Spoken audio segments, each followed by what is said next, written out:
South Park's latest Paramount Plus special, The End of Obesity, just premiered, and they took aim at tons of major institutions, including the insurance industry, big pharma, the American healthcare system, big sugar, but let's be honest, most people are probably talking about Lizzo. It's Lizzo! But honestly, this episode does a lot, not only showcasing a strong story focusing on the main boys, but a very funny side story surrounding Randy, and some hilarious depictions of the aforementioned institutions they chose to lambast. There's plenty to talk about for, surprisingly, our first South Park episode of the year, if you don't count Snow Day, I guess. So let's inject ourselves with some of that sweet, sweet analysis. Hey, this video is brought to you by two things today. One is my official compilation channel, Johnny Too Cozy, where I'm re-editing tons of my old videos into themed compilations, long videos that are great for sleeping or drawing. And second, my wonderful patrons who get tons of extra content exclusive to Patreon. We're currently in the middle of season 2 of our BoJack Horseman audio commentaries. Check those out if they interest you. Thank you so much for your support. I couldn't do it without viewers like you.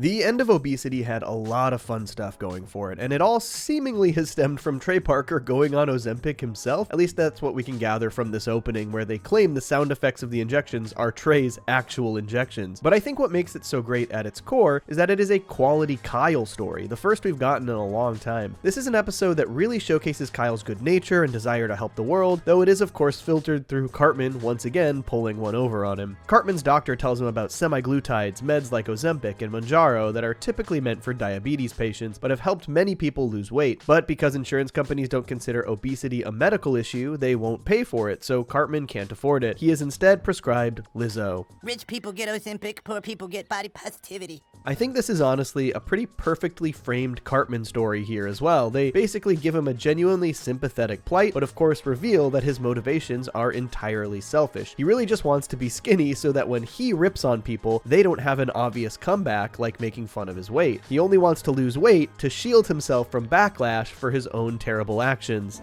What are you gonna say back? Nothing! Oh my god, it worked! Kind of a picture-perfect Cartman storyline, one where Kyle believes he's helping Cartman do something worthwhile, but as it turns out, Cartman is of course pulling one over on him. It reminds me of episodes like Man Bear Pig, when Cartman faked being sick because he was eating all of the treasure to keep for himself, or when he got Kyle and Co to work for his burger stand in Asperger's, only for them to discover that he was literally putting the burgers in his ass. It's a lasting dynamic in the series, and one that works well. Last night I had a dream about all the amazing things I'm gonna do when I'm skinny. Thank you guys so much. But Kyle goes to great lengths to try and help Cartman, starting by trying to file a claim with his insurance company, and I love the way they portrayed insurance companies here. It's perfectly emblematic of how they work, or don't work. Just this giant, shiny, high-tech building with all of these supportive signs and slogans to make you feel like you're in good hands until you actually need their help. Then you have to go to the disorganized closet and wait for them to tell you no. Then, even more terrifyingly, they make you navigate the American healthcare system. This was easily the part of the episode that made me laugh the most, partially because I love a good Butters serenade, and partially because it very accurately portrayed how exhausting and futile it can be to navigate the healthcare system, especially if you want to do anything in any kind of specialty field. On the flip side of this storyline, we have Randy sort of stumbling his way into a gang of South Park MILFs who all take Ozempic and other similar drugs, starting with his own issues with Shelly going to school in crop tops, which I found to be a pretty funny storyline because it feels like something out of like the early 2000s. Do kids wear crop tops anymore? Maybe I'm out of touch. No. It's the children who are wrong. But I think the funniest setup here is Randy's own self-fulfilling prophecy. If you walk around wearing a shirt that exposes your belly, you end up with a bad group of people doing a bunch of drugs. And this is, of course, exactly what happens to Randy. He wears a crop top to try and embarrass Shelly, which leads to the South Park moms inviting him to do Ozempic with them, though, of course, he has no idea what she's actually talking about. Well, I'm more into drugs than probably anyone in this town. We've seen Randy take some absolutely senseless risks across the show, especially since Tegrity Farms was introduced, but since he is so unfamiliar with the semaglutides, he actually pauses here. Is something wrong, Randy? No, I'm not scared. But I love the way this plays out, basically treating the semaglutide fad like actual hard drugs that lead this gang of moms into shadier and shadier business to the point where they essentially form an actual gang, dragging Randy along with them. The moms full on robbing pharmacies, and even Kyle and the boys' own little semaglutide operation, of course wearing crop tops the entire time. It's so funny that even when they're robbing people, they stop to pose and show off their stomachs, especially Randy's final little pose here. I am fully expecting expecting the most memed aspect of this episode is going to be the Lizzo prescriptions. It takes aim pretty directly at a controversial celebrity and is accompanied by a pretty funny song. In fact, Lizzo herself blind reacted to this entire segment. And Lizzo admittedly responded a lot better than so many other celebrities have to being lambasted on South Park. I'm really that bitch, and I'll show y'all how to not give a fuck, and I'm gonna keep on showing you how to not give a fuck. Oh, Lizzo, bitch. But they're basically framing Lizzo's brand of body positivity only as a solution for people who can't afford things like Ozempic, which, though not explored very thoroughly here, and I think is a little bit more nuanced than that, there is some truth to how people treat these things. It does feel like there's a phoniness to some people's attitude towards body positivity, where it's like, oh, be proud of who you are. Unless you can do something about it, then you should definitely do something about it. I kinda wish they had explored this a bit more, but this special had a lot going on. The way they tie all of these stories together is by bringing in Big Sugar, and the way this is portrayed is probably one of my favorite things from South Park in years. It feels wholly classic. All of the mascots for the most sugar-filled cereals and pastries are showcased as full-on mobsters who are furious at how drugs like Ozempic are affecting their bottom line. We're talking a 60% hit to the business. God, these character designs and their stoic expressions while they smoke cigars are so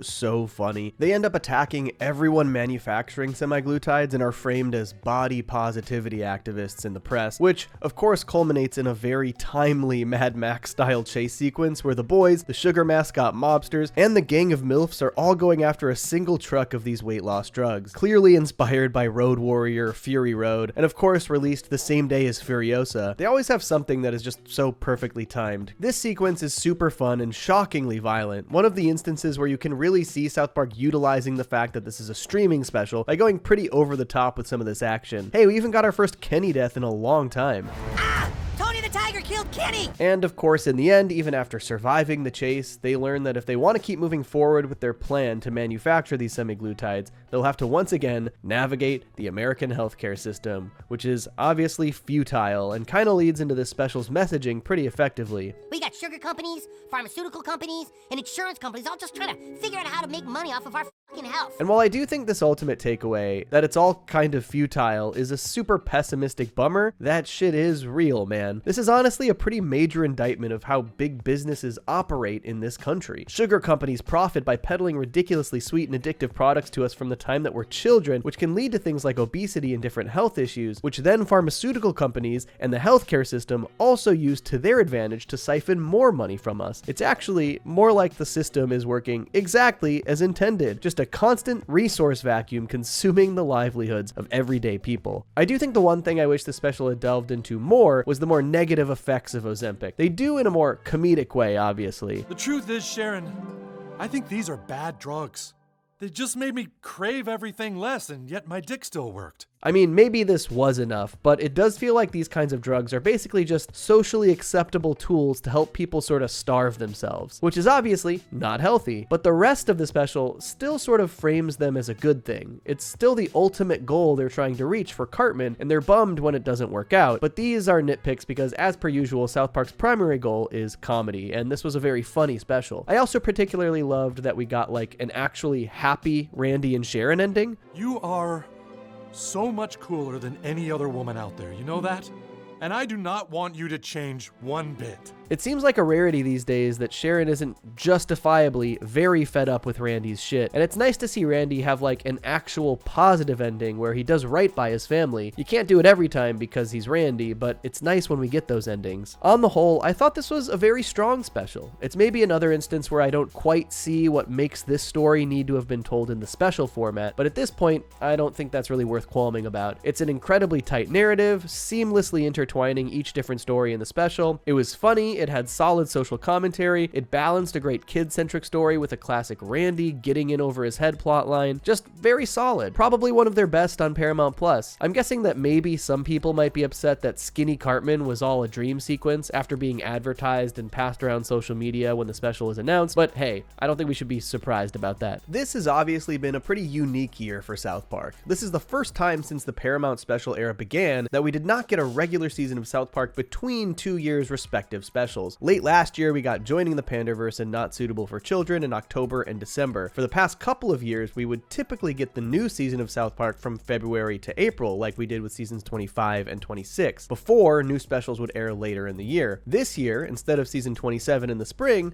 we got South Park Snow Day, the game, which released in March. Now we're getting what appears to be summer specials, starting with the End of Obesity and presumably another within a month or two. And then the regular season appears to be returning to the fall time slot, where it lived for many years before the pandemic and specials shook up the schedule. I think there's likely a few reasons for this. One, the release of Snow Day earlier in the year likely consumed a bit of the team's resources and time. Two, this spreads a decent amount of South Park material across the year. Three, this returns South Park to perhaps their most desired seasonal time slot, the fall. And four, and possibly most notably, they'll likely be running a regular season of South Park during the election. And that is a very interesting prospect. Addressing the election has historically been a pretty major part of South Park, from Douche and Turd in season 8 to About Last Night in season 12 to Obama Wins in season 16, and of course the serialized season 20, which infamously was blown fully off course after Trump won the election, leading to the series basically losing Mr. Garrison for a few years as their Trump stand-in. It's felt like since the season 20 debacle, they felt pretty averse to genuinely doing commentary on the US election, and I think it's easy to understand why. Reworking that season was clearly a nightmare, and I think with the way that so much other pop culture has shifted its political humor since then, it's made them pointedly avoid that territory. But since they made Garrison their Trump surrogate, they're obviously realizing they're going to have to address it somehow during this upcoming election, and it makes sense that they'd line the new season up with that possibility, especially after teasing it in the season 26 finale, Spring Break.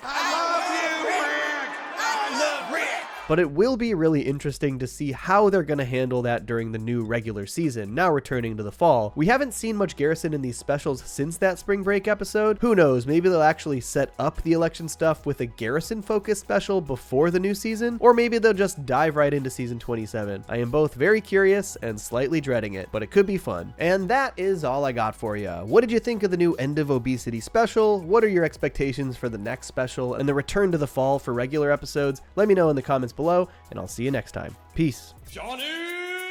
I stay mellow watching Johnny Two Cellos. He talks cartoons, he's a really cool fellow. He keeps you posted on adult cartoons. If that's what you're into, then grab a spoon and a very big bowl of your favorite cereal. Feels like Saturday morning cartoon material. Johnny Two Cellos, watch him on YouTube. Now enjoy this groove and bust a move.